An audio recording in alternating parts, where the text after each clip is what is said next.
Personnalité exceptionnelle, prix Nobel de la paix 2018, le docteur Mukwege est notre invité à nouveau aujourd'hui sur TV5 Monde. Et derrière cela, évidemment, il y a la guerre qui a frappé votre pays, l'RDC, c'est 6 millions de morts, 4 millions de déplacés. Ce sont des violations des droits humains fondamentaux, permanentes, que vous avez toujours dénoncées et qui continuent aujourd'hui. Malheureusement, je dois dire, je crois que j'ai eu à le répéter, on ne peut pas en fait construire la paix sans justice. L'exemple de la République démocratique du Congo est parlant. Lorsque vous essayez de sacrifier la justice sur l'autel de la paix, on voit en République démocratique du Congo, aujourd'hui, on n'a ni paix ni justice, tout simplement, puisque je crois que la justice aide au moins à construire la paix durable. Et je suis désolé, tant qu'on gardera dans les tiroirs un rapport bien documenté des Nations Unies, fait par des experts qui connaissent bien la région, qui ont suivi les événements, qui ont interrogé les personnes, les témoins, et que ces rapports ne soient pas exploités. Malheureusement, les auteurs des crimes continuent à courir et ils continuent à commettre ces crimes. Oui. Quand je revenais, il y a juste une semaine que j'ai quitté la République démocratique du Congo, je continue à recevoir des bébés et ça, je trouve que c'est choquant. C'est choquant, pas seulement pour moi, mais ça doit choquer notre conscience que les enfants qui ont droit à une protection, quel que soit leur milieu, quelles que soient leurs origines, que les enfants soient soumis à ces atrocités, c'est inacceptable. Et je pense qu'on n'a pas encore fait assez pour protéger ces enfants. Oui, vous dites quoi au nouveau président de RDC, M. Félix Tshisekedi? Vous lui dites quoi aujourd'hui? Vous lui dites d'ouvrir ce rapport? Vous lui dites d'écouter le peuple? S'il écoute le peuple demande que justice soit faite. Je pense que c'est son devoir de pouvoir demander à ce que le Conseil de sécurité autorise à ce que ces rapports soient exploités par des instances, des juridictions qui ont la compétence par rapport à ce qui s'est passé en République démocratique du Congo. Ça ne peut pas continuer à rester dans les tiroirs. Mais la perspective d'un accord de gouvernement avec des pro-Kabila, est-ce que ça, c'est quelque chose d'envisageable? Je crois que j'ai été clair par rapport à cette question.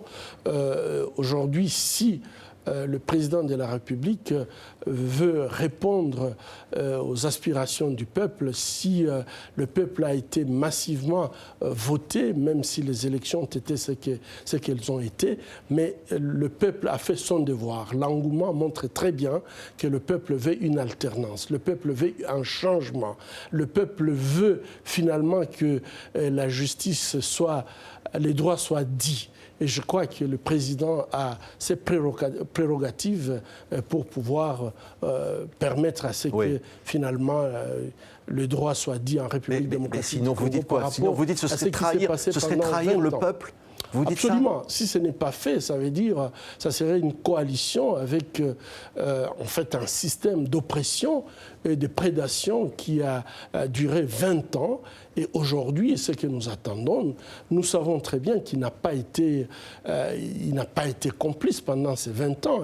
Il a le main propre par rapport à ce qui s'est passé pendant 20 ans. Donc, je trouve que c'est une opportunité pour lui de se rallier au peuple, à cette souffrance et pouvoir dire tout simplement, il faut que la vérité soit dite pour permettre à ce qu'il y ait une réconciliation, qui est le pardon, qui est la paix, qu'on puisse en fait pouvoir se projeter dans le futur. On ne pourra jamais se projeter dans le futur avec un fardeau si lourd de notre passé, où en fait il y a des familles qui ont disparu, où les enfants ont vu des atrocités, où ils ont vu leurs parents violés en leur présence. Je pense que nous avons la responsabilité de pouvoir dire la vérité par rapport à ça, faire une réconciliation pour reconstruire le tissu social de notre pays. pays. Et il faut avoir un président courageux qui ne peut pas faire une coalition avec des gens qui ont fait souffrir la population pendant 20 ans,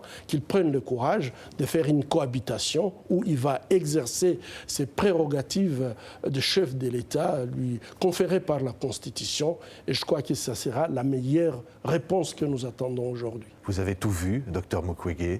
Le pire, c'est-à-dire votre hôpital pillé, des assassinats, des femmes et des enfants dont on tire dans les parties génitales, que l'on retrouve morts ou violés à l'âge de 18 mois. Vous avez vu le pire et vous avez vu peut-être le meilleur avec ce prix Nobel de la paix. Vous dites au fond, il y a une forme d'histoire qui aujourd'hui rend une certaine justice. Vous dites ce prix Nobel de la paix est une très mauvaise nouvelle pour tous ceux qui voulaient continuer l'ordre ancien. Je pense que ce prix Nobel, comme je l'avais dit, c'est une reconnaissance. Nous vivons dans une situation de déni total. Lorsque vous savez combien de fois, en fait, j'ai été menacé, j'ai perdu des amis, j'ai perdu même mes collègues qui ont été tués, tout simplement puisqu'ils ont osé dire la vérité. Aujourd'hui, quand je pense, par exemple, aux gens comme donc Luc Nkouloula, Rossi Mukendi, Thérèse Kapalanga, je crois que ces gens qui ont été tués, puisque tout simplement, ils ont osé dire la vérité, ils ont osé demander à ce que leurs droits soient respectés. Et il n'y a pas que cela. Donc nous avons mais il y a beaucoup qui ont été tués pour avoir réclamé tout simplement leurs droits, puisque nous vivons dans un système de déni total. Et je pense qu'avec ce prix Nobel de la paix, j'ai senti qu'il y avait une reconnaissance de toute cette souffrance. Et c'est pour ça d'ailleurs que j'avais dédié ces prix à toutes les victimes de violences sexuelles, au peuple congolais, parce que je pense que le peuple congolais, il y a une reconnaissance internationale à travers ces prix de toute sa souffrance. Et je pense que le peuple congolais devrait s'approprier de ces prix pour pouvoir se projeter dans le futur. Oui, ça veut dire que ce prix, c'est une arme. C'est une arme positive, c'est une arme de paix. C'est une arme, absolument, c'est une arme d'épée. Et je crois qu'aujourd'hui, je fais un appel solennel à tout le peuple congolais de ne pas, en fait, se concentrer seulement à la souffrance que nous avons connue, mais savoir transformer cette souffrance en une force qui nous permet de reconstruire un pays où va régner la justice et la paix.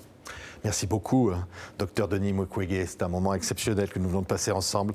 Je signale ce livre, s'appelle « Réparer les femmes », écrit votre confrère et ami Guy Bernard Cadière, le professeur belge. Et puis cette bande dessinée de Simon Evanam, le récit glaçant de la réalité au cœur du Congo, dans lequel vous apparaissez. D'ailleurs, on va voir quelques images. Et il y a vous qui ne vous tairez jamais. Vous l'avez toujours dit. Même quand vous étiez menacé de mort, vous dites, je ne me tairai jamais. Non, je pense que ça serait une lâcheté. Lorsque je vois les milliers d'enfants, des femmes, de jeunes qui sont tués, c'est taire, en fait, c'est trahir le sang de ces martyrs. Merci beaucoup, docteur Denis Mukwege, prix Nobel de la paix, d'avoir été aujourd'hui donc notre invité exceptionnel sur TV5 Monde. Merci. Je vous remercie, monsieur.